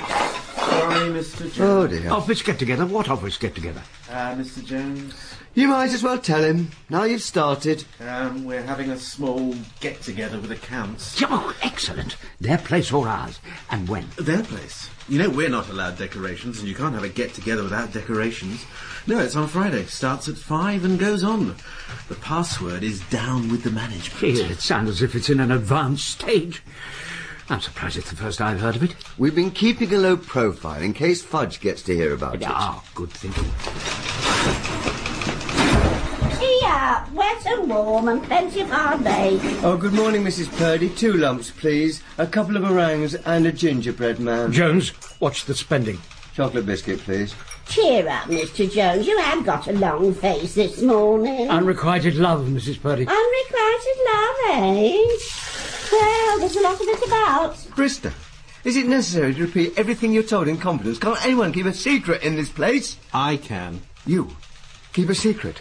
Don't make me laugh. Office get together. Whoops. You're as big a blabbermouth as Bristow. Ooh, he's in a bad mood. Unrequited love, you say? He saw a pair of laughing eyes on the platform at Gufnell Park today. Gufnell Park, eh? Oh, Gufnell Park. There's a coincidence. That's where I met my laughing eyes in the shape of Mr. Purdy 17 years ago next week. I doubt if he was shopping early for Christmas. Shoplifting for Christmas, more like. He was in charge of the canteen there, and he could carry 3 cups in each hand. There aren't many people can do that, you know. 3 cups. He can't do it now, of course, with his arthritis. Whoever thought I'd meet my nemesis on platform 5 on Gufnell Park Station? Platform 5? Why, that's where...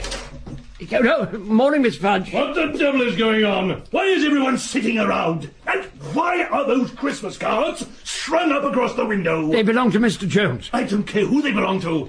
Take them down at once. There's another one in a bad mood. I'd best be off. Finish your narrative, Mrs. Purdy. Tell us about Mr. Purdy, your knight in shining armour. He didn't have none of that. On our wedding day, he turned up in a draped suit with a velvet collar, bootlace tie, drain pipe trousers, fluorescent socks and blue suede shoes. Came straight from work, had he? Oh. Only joking, Mrs. Purdy. Only joking. And that, you might say, was that. Except that a couple of days later, as I entered the office, Jones, who had taken of late to wandering the corridors like a moonstruck calf, or gazing into space like a frog on a lily pad, sprang to his feet, his eyes glittering. Bristow, it's Fate. Fate? What's Fate? I saw her again today. The girl in the yellow overcoat. On the platform? No, in the street. Not far from here. Our eyes met once again. It's Fate. It's hardly Fate. It's stalking. Yes, but it shouldn't concern you. You're a married man. Says who? Jones, the lady with the spectacles. When a crowd of us came round that night to play cards, you turned her photograph to the wall. Well, that doesn't mean to say... Down with the management. Well, bring it in. And don't keep using the password. It's supposed to be saved for the party. Holy mackerel. That's a lot of drink. Oh, there's plenty more where this came from. Now, the girls from the pool are in on it, by the way. How many people are we expecting? How many grains of sand in the desert? How much rice is there in China? How many stars in the skies above? Down with the management. Miss Sunman, the password is supposed to be kept for the party, not used indiscriminately. Are we to bring presents? Presents? Alms for the poor, yes, but certainly not presents. Since when did you have any say in the running of it? You only got in because of Blabbermouth Hewitt. I said sorry. Now you seem to be taking over. That's because I'm a natural-born leader. And I hardly need to remind you, I come before you alphabetically. There's lots of people come before you. Arbuthnot, Askey, Armstrong, Abercrombie. Arnold. Sorry, Mr. Aitchison. What's in a name? That's what love does for you, Hewitt. Seen her again, have you, Mr. Jones? Seen who? The girl in the yellow overcoat. Bristow. You've told him, haven't you? Yeah. How many other people have you told? You tell someone something in confidence, before you turn round, it's all over the building. Fishwives! Fishwives! That's what you are! Fishwives! Tell you what, once we are with Mr. Moorcroft. Who's the girl in the yellow overcoat? Miss Sunman, you heard Mr. Jones, didn't you? You saw his face, how upset he was. I don't want him upset anymore. I don't want to spoil a relationship. I have to work with him all day, remember? He's a clerk with special needs. But who is she? She's a girl he met on Governor Park Station. I've seen her! Platform 5? You know her? I don't know her. I've seen her, that's all. You can't miss her. She's beautiful, like a supermodel. She's a shop early for Christmas type. I don't think Mr. Jones stands much of a chance there. She's like the girl from Ipanema. When she walks down the platform, all the men's heads turn to look after her. I should be so lucky. I doubt whether men would look at me if I threw myself in front of a train. Oh, I'm sure they would. But enough of such pessimism. You don't want to fill your pretty little head with thoughts like that. Did he say pretty? He did, yes, he did. I said don't fill your pretty little head with... Did he say pretty again? He did. He said pretty twice. I feel pretty, oh so pretty, I feel pretty. You'd better lock it. She could easily return. She's definitely got the hots for you. I don't wish to encourage it. Women and business don't mix. Women are good only for plays, books and films. And soap operas. Their heads are full of shoes, hairdos and jewellery. And they get in the way of a career. Oh, that's funny. You talking about a career? Dream on. Insolent young pup. How dared he laugh at me having thought of a career? I suddenly decided to take a crack at order number DB49265. If I could wrap that up before Christmas, it would show them that my thoughts of a career are not just pie in the sky. Mary, I want gun and fames. I'm afraid Mary's not in this week. May I help? That depends on who you are. Oh. I believe there was a saying during World War II, careless talk cost lives. I don't believe such warnings are current in our modern society, but I should like to know to whom I am speaking. I'm Mary's replacement. And your name is? Guess. Guess? Did you say guess? I should like to remind you, whatever your name is, that this is a business call of the utmost priority. Give me a clue.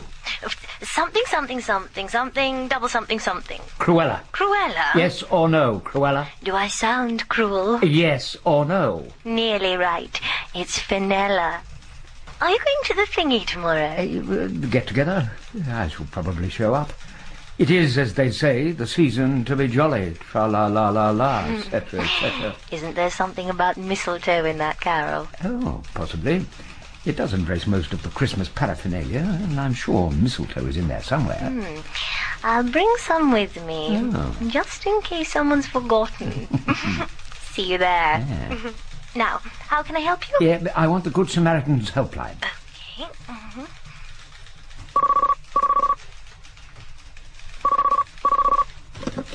Good Samaritan's Helpline, can we be of assistance? I'm having some trouble with our order number.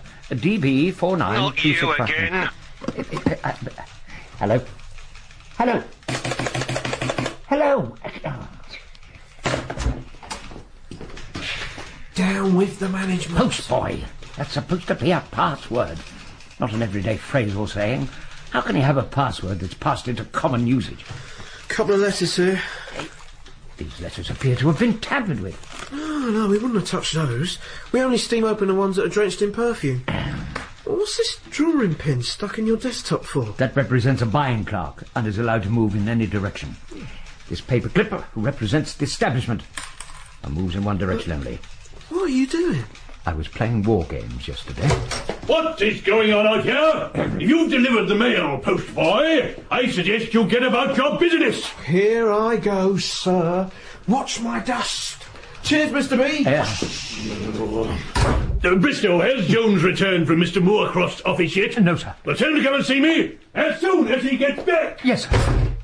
That man will be the death of me. He's only got to open his mouth, and I can feel my hackles rise. Yeah, but what is Jones playing at? Acting as a go-between, carrying messages from Fudge to Moorcroft and vice versa? This is not the job for a buying clerk.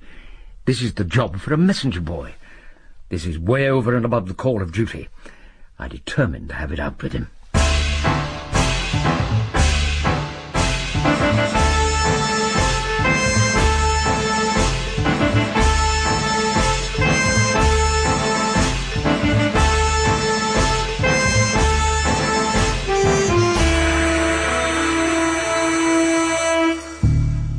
Jones, what is all this Moorcroft business?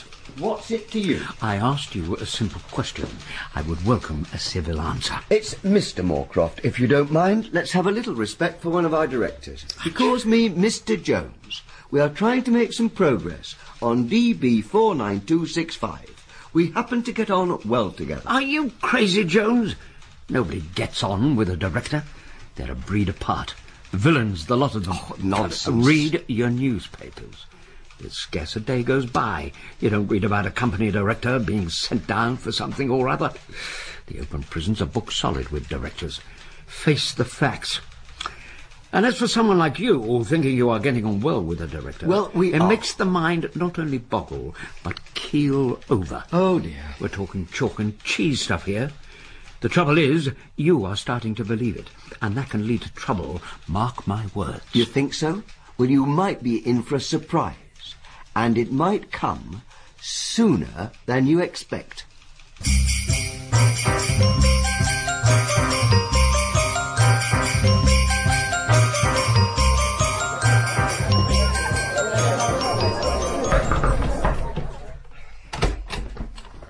Password, please. May the Chester Perry building be struck by lightning and the directors perish in the ruins. That was last year's. Try again. Down with the management. Pass, friend. Well, Mr. Bristow, see anything you fancy? You must be joking. Chester Perry's is renowned for the plainness of its female employees. It's an occupational hazard, I'm afraid. You can say that again. I don't know where they find them. And look at them, gathered round the notice board. More pathetic bunch of women I've never seen. Hewitt, let's change the subject. We haven't come here to talk shop. I can tell by your furtive manner that you have a question to ask. Let's have it. Yeah, Mr. Bristow, I haven't been here long enough to know, but at this firm, does everyone give each other Christmas presents? Well, there's nothing laid down about it. It depends on the mood you're in. Well, what sort of thing would I get for Mr. Jones? Let's see. Pocket calculator, perhaps? A briefcase, an umbrella, or a pair of socks. Or one of those felt-tip pens you get from the stores downstairs. That's more the sort of thing I had in mind. I've already got him one. Mine's in blue, but you can get them in red. Oh, well, red it is. Well, excuse me, I'm off to mingle. Merry Christmas. Merry Christmas. Mr. Bristow, I'm suddenly getting in a Christmas mood. The Chester Perry Glee Club are on the pavement down there singing Christmas carols. Yeah, well, quick, the fire bucket. We may catch them before they move on. Oh, don't be like that. It's peace on earth time. Wouldn't it be romantic if we had a white Christmas? It certainly would. I love throwing snowballs at people. I seldom miss. Splat. I'm making slides on the pavement. Whee! Crash. Yes, quite. Merry Christmas. Yeah, Merry Christmas to you. It's shaping up to be a great party. When I mingle, I like to mix with the accounts department. There's always a hope that some of the money will rub off onto you. Atkins, on my right, is, even though he's their boss, the only one I know. Atkins! You people in accounts throw excellent parties. Thanks, Bristow. I needed something to cheer myself up. I've had a bad day. I had to give some of the kids that have started here straight from school their first wage packets. It's always sad, the tears that come into their eyes when they see their first stoppages. Yeah, but it must have its good side. I would enjoy knowing exactly how much money everyone in the firm takes home. Well, even that has its drawbacks. If you know how much everyone is earning, you tend to worry about whether they're living beyond their means or not. But if, for example, I thought you had contributed anything at all towards the cost of this delicious fruit punch we are drinking, I will probably have a sleepless night. Would you like a little more? Oh, I will have a little more, please. Oh, whoa. Oh, no, not Good Lord. What on earth is Jones doing? I think it's going He's letting one of the directors in, and he's bringing him over here. Well, it's very kind of you to join us, Mr. Moorcroft. Well, it's very nice of you to ask him, Mr. Jones. If you follow me, I'll introduce you to two of the gang. Thank you. Allow me to introduce you to Mr. Atkins, accounts, and Bristow. This is Mr. Moorcroft. I'm very pleased to meet you, Mr. Atkins. I know you by reputation, of course. Merry Christmas. Mr. Bristow and I have met before. Indeed. Yes, when I popped my head round your door to speak to Mr. Fudge the other day. Yes, Merry Christmas, Mr. Bristow. Merry Christmas to you, sir. Speaking of Mr. Fudge, I don't see him here. Is he detained elsewhere, or is he one of those heads of department that doesn't approve of office get-togethers? How shall I put it? Mr. Fudge is not a great socialiser, sir. You can say that again. We had him and his wife round to dinner last month. Hardly said a word the whole evening. Oh, is that a fact? Well, we've never met socially. Well, Bristow, I told you I had a surprise up my sleeve, didn't I? And you didn't believe me. Perhaps next time you'll... Good heavens. Over there. Coming in through the door. It's the girl in the yellow overcoat. Am I dreaming? Excuse me. Gangway. Stand aside. I'm afraid it's me that has to be excused. The lady in the yellow overcoat is my wife. Oh, really? She's been doing some modelling in town this week, and as we're going to the theatre tonight, I arranged to meet her here. I hope Mr. Jones doesn't mind. Over here. Hello, precious. I'd like you to meet... Darling, that man by the door. He's the one I was telling you about. The one that stares. Call the police, darling. Do something. What do you say? The man by the door. That's him. The stalker. Stalker? Is it now? Look, somebody get a chair. Keep calm, darling. Keep calm. The police! Call the police! Just a minute, darling. I know the man. Let me have a word before we call the police. Oh, he's coming over here. Has no one offered the lady a drink? Jones, I'd like a word with you. In private. I don't understand. Follow me. What's going on? Jones! Be careful, darling. Easy does it, Mrs. Moorcroft. Sit down. I'll get you a drink. I've been terrified. I saw him on the platform at Gosnell Park, and there he was, just undressing me with his eyes. Jones? There was no need to stand and listen to her incoherent story. I hate hearing my friends being maligned when there is no one there to defend them. Discreetly, I slipped away to join the punch bowl. It was as I was struggling for possession of the ladle that I felt my elbow being gripped. Hello. Nice to meet you. Cruella, the lady of the telephone. It's nice to meet you. I hope you remembered our appointment with the mistletoe. I did indeed. But let's get up then. Where is it? I wasn't allowed to bring it. Not allowed? Not allowed? Whatever happened to women's lib? Did Mrs. Pankhurst wage her battle for freedom in vain? Not allowed? Nonsense. Who wouldn't allow it? A jealous boyfriend, an angry lover. An irate husband. She flirts with you and all, does she? She flirts with everyone. Oh. She ought to be called Flirtella. That voice of hers. Drives me wild, that voice. Don't be daft, Reggie. This is my husband. Reginald. I consider it both an honour and a privilege to meet you, sir. This gentleman works here. Does he? Is that a fact? If you work here, you must know whether there's a Mr Bristow in the room. I am Bristow. I'm Witherspoon. Not Witherspoon of Gun and Feg. That's right. Order number DB49265. You're nothing like I imagine. No, neither are you. I had you down as a little thin man. And I had you down as a big fat chap.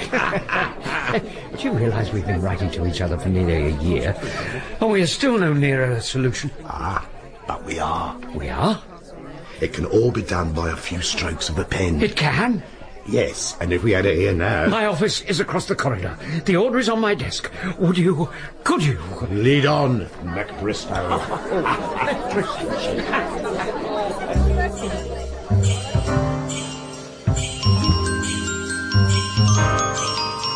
And in that self-same moment, the bells of the Seamen's Mission on corner, donated by Sir Reginald Chester Perry, our beloved firm's founder, began to chime their seasonal greetings, and to the strains of "'Tis the season to be jolly," Mr. Witherspoon and I made our way over to the buying department to sort out order number DB49265.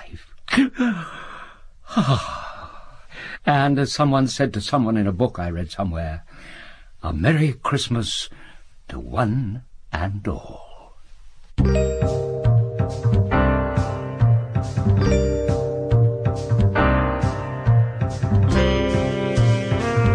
Bristow was written by Frank Dickens and featured Michael Williams as Bristow, Rodney Bewes as Jones, Owen Brenman as Hewitt, Dora Bryan as Mrs Purdy, Katie Odie as Miss Sunman, John Glover as Fudge and Atkins, Robert Bathurst as Moorcroft, Anna Mountford as Fenella, Simon Schatzberger as the postboy, Peter Kelly as Witherspoon, and Zena Eat as the Yellow Overcoat Girl.